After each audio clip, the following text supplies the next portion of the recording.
m'avez demandé de venir et je vous en remercie. Je ne suis pas une femme politique, je suis une observatrice engagée, je le reconnais, mais qui a de la mémoire.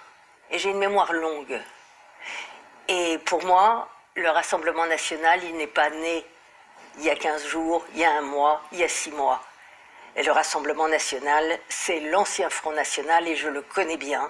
Je l'ai affronté, je le combats, je l'ai combattu et je le combats toujours. Il a le visage de Jordan Bardella aujourd'hui. Il a changé ou pas du tout? Un TikTok Bardella, oui, ça n'existait pas de mon temps, ça. TikTok Bardella, c'est en effet, on a repeint la façade. On était antisémite, maintenant on adore les juifs. Je me méfie toujours quand on dit on adore les juifs, c'est jamais très très bon pour les juifs. On était anti-européen, non, maintenant on fait des accommodements avec l'Europe en surface. Parce que quand on va diminuer la contribution française au budget européen, ce sera moins d'argent pour la PAC et pour les agriculteurs. Quand on va dire que le droit français prime sur le droit européen, c'est un renversement complet de ce qu'est l'Europe. Donc c'est un sorte de Frexit de l'intérieur. On aimait Poutine, on fait des réserves. Enfin des réserves. Certains font des réserves. Moi, j'ai entendu monsieur Sébastien Chenu hier qui disait très clairement que sur l'Ukraine, il n'aurait pas, un gouvernement Rassemblement national n'aurait pas l'attitude que la France a eue jusqu'à présent sur l'Ukraine. Je peux vous citer un certain nombre de candidats.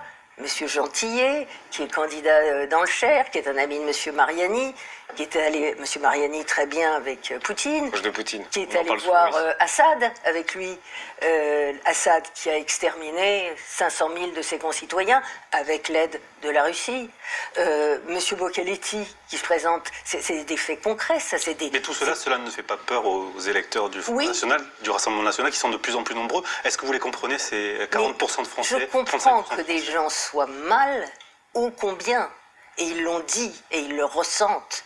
Je comprends qu'ils aient envie d'un changement, mais peut-être pas de ce changement-là, qu'ils ouvrent un livre d'histoire, qu'ils regardent ne serait-ce que ce qui existe là dans les circonscriptions, que chacun regarde les candidats qui sont en présence, ceux qui ont été observateurs pour le compte de M. Poutine et qui n'ont pas trouvé d'irrégularité, Madame Agnès Pajard qui est candidate dans la 10e circonscription de Paris et qui est anti-vax et complotiste et qui a dénoncé des complots pédosatanistes juifs. Enfin, qu'est-ce que c'est qu'on regarde? Qu'est-ce qu'ils disent? Vous comprenez? Ce qu'il y a, c'est que on se focalise sur ce qui a été dit il y a peu de temps et on ne regarde pas. On est comptable de son histoire, on est comptable de ce qu'on a été, on est comptable de ce qu'on dit et de ce qu'on dit encore. Écoutez-les. Et comment vous analysez le décalage entre la manière dont on parle du RN dans les médias, c'est-à-dire d'un parti d'extrême droite, et la manière dont les Français en parlent, c'est-à-dire comme d'un parti devenu normal? C'est un parti... Il y a ce décalage. Oui, bien entendu, mais c'est un parti qui aujourd'hui représente 35-40% avec ses alliés, M. Ciotti, Mme Maréchal, etc. Il représente en effet 40, peut-être même plus que ça. Donc, évidemment qu'il faut entendre ça, entendre les gens qui ont envie de leur donner leur suffrage. Mais écoutez-les aussi, ils disent « on ne les a pas essayés », ce qui prouve un état de désarroi absolu par rapport aux autres. Est-ce qu'il y a une arme contre ça? Contre on les a pas essayés? Oui, il y a une arme qui est de dire on fait pas joujou.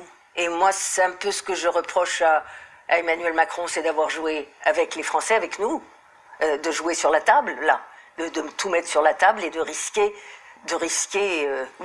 au mieux, on a vu les sondages, Julien Belver en parlait tout à l'heure, on a vu les sondages, au mieux, une majorité ingouvernable, au pire, une majorité absolue au Front National. Je continue à dire Front National, pardonnez-moi, c'est un tropisme, mais il n'y a pas vraiment de différence.